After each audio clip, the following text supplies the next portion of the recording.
आइए जानते हैं कि प्रबंध को पेशे के रूप में किस प्रकार से जाना जा सकता है। आज के युग में प्रबंध को एक पेशे के रूप में लेने की प्रवृत्ति हो गई है। प्रबंध के अध्ययन को भी एक पेशेवर शास्त्र की श्रेणी में डाल दिया गया है। ऐसी अवस्था में ये निर्धारित करना आवश्यक है कि प्रबंध पेशा है या नहीं। तो सबसे पहले हमको जानना पड़ेगा कि पेशे की परिभाषा, उसकी विशेषताओं के बारे में हमको जानना पड़ेगा, और ये सब विशेषता जानने के बाद हम ये तय करेंगे कि प्रबंध को पेशे के रूप में जाना जा सकता है या नहीं। सन 1928 में कार्ल सैंडर्स ने पेशे को निम्नलिखित रूप से परिभाषित किया था कि प्रबंध संभवतः वह व्यवसाय है जो बौद्धिक अध्ययन व प्रशिक्षण पर आधारित है। बौद्धिक अध्ययन व प्रशिक्षण पर आधारित है, जिसका उद्देश्य फीस या वेतन लेकर दूसरों को प्रवीण सेवाएं देना है, अच्छी सेवाएं देना है। तो प्रबंध जो है वो संभवतः एक ऐसा व्यवसाय है जिसमें बौद्धिक अध्ययन व प्रशिक्षण पर आधारित है। बुद्धि की आवश्यकता होती है इसके अंदर, ट्रेनिंग की भी दी जाती है इसके अंदर, और इसका उद्देश्य जो है वो फीस या वेतन लेकर जो है दूसरों को सेवाएं देना होता है, अच्छी से अच्छी सेवाएं देना है। इस परिभाषा के अनुसार कोई भी व्यवसाय जिसमें न्यूनतम ज्ञान प्राप्ति आवश्यक हो और उस ज्ञान प्राप्ति के उपरांत दूसरों को फीस या वेतन देना हो तो पेशे की श्रेणी में रखा जा सकता है। मोटा मोटा हम इसको ये बोल सकते हैं कि पेशा एक ऐसा व्यवसाय है जिसके लिए विशिष्ट ज्ञान, दक्षता और प्रशिक्षण की आवश्यकता होती है। प्रोफेशनल के लिए जो है, हर कोई व्यक्ति प्रोफेशनल नहीं बन सकता, उसके लिए जो है वो विशिष्ट ज्ञान की आवश्यकता पड़ती है। हम लोग को दक्षता भी चाहिए, प्रशिक्षण की भी आवश्यकता होती है तथा इन दक्षताओं का प्रयोग समाज के व्यापक हितों के लिए किया जाता है। और प्रयोग की सफलता केवल मुद्रा अर्जन में नहीं मापी जाती है। जैसे डॉक्टर है, वकील है, इंजीनियर है, सीए है, ये सारी जो चीज़ें ये सब लोग जो है वो ये जो लोग जो काम करते हैं वो पेशे की श्रेणी में गिने जा रहे हैं। क्योंकि हर कोई व्यक्ति डॉक्टर नहीं बन सकता। डॉक्टर बनने के लिए जो है MBBS करना पड़ता है, चार्टर्ड अकाउंटेंट बनने के लिए CA का कोर्स करना पड़ता है, तो इंजीनियर के लिए BTech M.Tech जो है ये सब करना पड़ता है। यानी सब मिला के ये कि पेशेवर व्यापार करने के लिए हमको जो है वो विशिष्ट ज्ञान की आवश्यकता पड़ेगी, दक्षता एवं प्रशिक्षण की भी आवश्यकता पड़ती है इसके अंदर। फिर इन दक्षताओं का प्रयोग जो है इनका उपयोग जो है वो समाज के व्यापक हितों के लिए किया जाता है। और प्रयोग की सफलता केवल मुद्रा अर्जन पर नहीं मापी जा सकती है, इसमें संतुष्टि भी प्रदान करनी पड़ती है इसके अंदर, और इसके बदले में अपनों को फीस या वेतन मिलता है इनको। अब पेशे की विशेषताएं।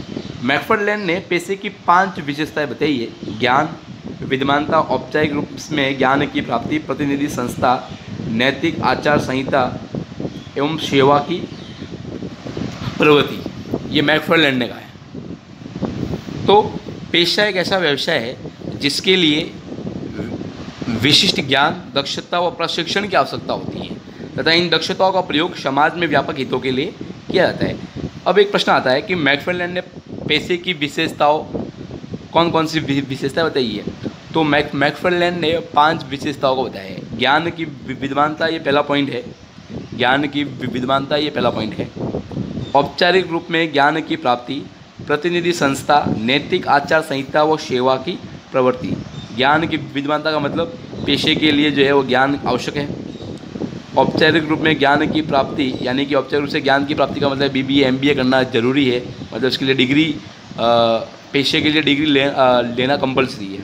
प्रतिनिधि संस्था ऑल इंडिया मैनेजमेंट एसोसिएशन का सदस्य होना जरूरी है, यानी किसी न किसी संस्था का सदस्य होना चाहिए।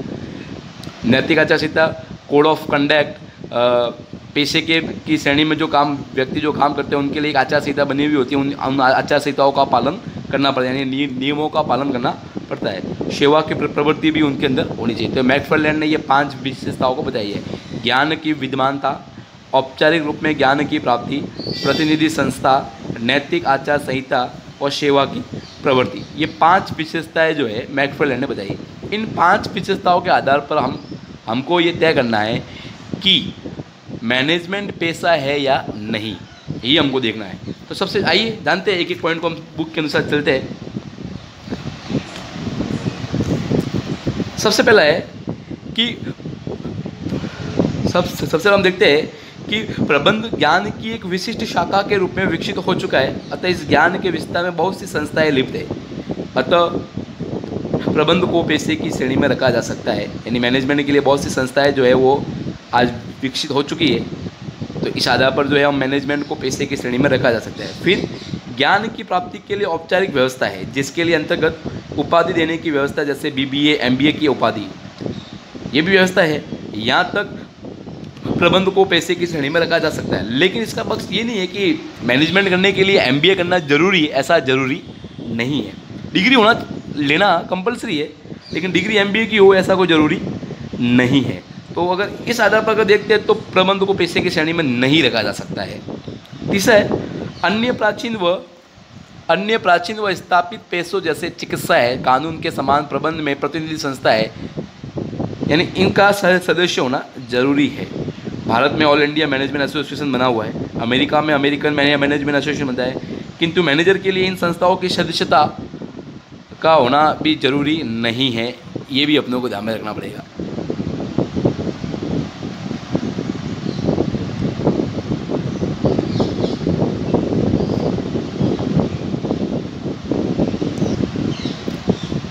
तो बात कर रहे थे तो all India management association Bharat में बना हुआ है और अमेरिका में अमेरिकन मैनेजमेंट एसोसिएशन बना। तो इनकी सदस्यता मैनेजर को लेना कोई ज़रूरी नहीं है, प्रबंधक को जरूरी नहीं है, अनिवार्यता नहीं है, जैसा कि चिकित्सा एवं कानूनी पेशे में है। अतः इस दृष्टि से अगर देखा जाए तो मैनेजमेंट को पेशे की श्रेणी में नहीं रखा जा सकता है। अन्य पेशों की बाती, अन्य प्रोफेशनलों की बाती जो है, मैनेजमेंट में भी आचार संहिता की व्यवस्था है, कोड ऑफ कंडक्ट, कुछ नियम, कोड ऑफ कंडक्ट का मतलब नियम बने हुए हैं, उन नियमों का पालन करना पड़ता है। किंतु बहुत से प्रबंधक जो है इस आचार संहिता से परिचित भी नहीं है, इस दृष्टि से भी प्रबंध जो है वो पेशे के समक्ष नहीं है। सेवा की प्रवृत्ति प्रत्येक पेशे के लिए आवश्यक है, यद्यपि किसी पेशे में ऐसी प्रवृत्ति का पालन करना या न करना देश की सामाजिक एवं नैतिक व्यवस्थाओं पर निर्भर करता है। इस विशेषता के आधार पर प्रबंध को पेशे की श्रेणी में रखा जा सकता है। उपयुक्त विश्लेषण से ये निष्कर्ष निकलता है कि प्रबंध को कुछ विशेषताओं के आधार पर पेशा माना जा सकता है, जबकि अन्य आधार पर नहीं। इसलिए प्रबंध को स्थापित पेशे की श्रेणी में नहीं रखा जा सकता है, बल्कि इसे पेशे की दिशा में अग्रसित श्रेणी में रखा जा सकता है। इन्होंने कुछ पेशे के विभिन्न स्वरूप बताए, उनके बारे में जानते हैं। सबसे पहले इन्होंने बताया, ये भी इंपॉर्टेंट प्रश्न है, इनमें से जो है कोई भी प्रश्न जो है एग्जाम में आ सकता है 1 नंबर का। स्थापित पेशा का मतलब होता है ज्ञान की शाखा पर आधारित, जैसे चिकित्सा और कानून। नवीन पेशा, चिकित्सा कानून, स्थापित कानून का मतलब यह क्या है, मतलब चिकित्सा और कानून के लिए तो बाकायदा इन एसोसिएशन का सदस्य होना जरूरी है, कहने का मतलब। लेकिन मैनेजमेंट के लिए इन सदस्यों का इनकी सदस्यता का ग्रहण करना कोई जरूरी नहीं है।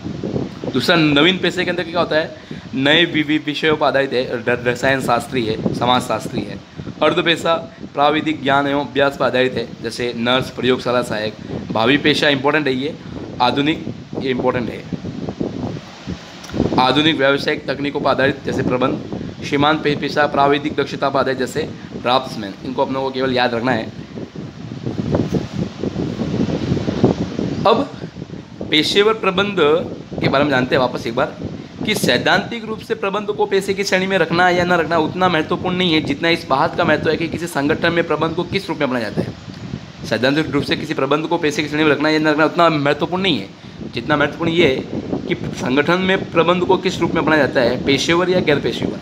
जैसा कि प्रमुख प्रबंध शास्त्री LC गुप्ता ने कहा है कि पेशेवर प्रबंध केवल पेशेवर उपाधि का धारकों की नियुक्ति से नहीं होता, बल्कि उचित दृष्टिकोण की भी आवश्यकता होती है। कि वो मतलब डिग्री लेने से जो है वो मैनेजमेंट नहीं कर सकता है, उसके लिए जो है उसका दृष्टिकोण की भी आवश्यकता होती है, उचित दृष्टिकोण की भी आवश्यकता होती है। पेशेवर उपाधि से अधिक महत्व पेशेवर दृष्टिकोण है। एक पेशेवर प्रबंध में निम्नलिखित विशेषताएं होती है: पेशेवर ज्ञान व तकनीक के प्रति समर्पित होना, आधुनिक प्रबंध की तकनीकों का प्रयोग, व्यक्तिगत स्वेच्छाचारिता के स्थान पर टीम भावना पर बल, परिवर्तन प्रबंध हेतु तैयार रहना, संगठन में नियुक्ति व पदोन्नति दक्षता पर आधारित हो, न कि जन्म स्थान व पारिवारिक संबंधों या जाति पर आधारित है। फिर अनुकूलतम निर्णय प्रक्रिया जिसमें विभिन्न पक्षों का हित समन्वित हो और समाज के प्रति उत्तरदायी और राष्ट्रीय नीतियों के प्रति सम्मान हो। ये चीज़ जो है उसके में पेशेवर प्रबंधक के रूप में होनी चाहिए। यानी वापस देखते हैं, एक पेशेवर प्रबंध में निम्नलिखित विशेषता होती है। प्रश्न आता है कि पेशेवर प्रबंध में कौन कौन सी विशेषता होती है। तो पेशेवर प्रबंध के लिए जो है वो पेशेवर ज्ञान और तकनीक के प्रति समर्पित होना चाहिए, उसके अंदर प्रोफेशनल ज्ञान होना चाहिए और नई नई टेक्नोलॉजी के बारे में भी उसकी जानकारी होनी चाहिए। आधुनिक प्रबंध की तकनीकों का प्रयोग करना उसको आना चाहिए। व्यक्तिगत स्वेच्छा के स्तर पर टीम भावना पर बल है, किसी के पर जो है पक्षपात वाला नहीं। तो कई बार भी अगर व्यक्तिगत हित और समूह भावना पर अगर दोनों में से किसी एक को चुनना हो तो वो टीम भावनाओं पर ज़्यादा बल देगा, कहने का मतलब। फिर परिवर्तन के लिए हमेशा तैयार रहे। संगठन में नियुक्ति और पदोन्नति अगर करनी है, किसी भी कर्मचारी की नियुक्ति या पदोन्नति पर करनी है, तो वो दक्षता पर आधारित होना चाहिए, उसके काम को देख होनी चाहिए, न कि जन्म स्थान, पारिवारिक संबंध और जाति पर आधारित होना चाहिए। निर्णय लेने की भी उसके अनुकूलतम क्षमता होनी चाहिए, उसके अंदर विभिन्न पक्षों का हित हो, समन्वित हो। फिर समाज के प्रति उत्तरदायी और राष्ट्रीय नीतियों के प्रति सम्मान करने वाला होना चाहिए। तो हम ये कह सकते हैं कि प्रबंध जो है वो पेशे की श्रेणी में रखा जा सकता है।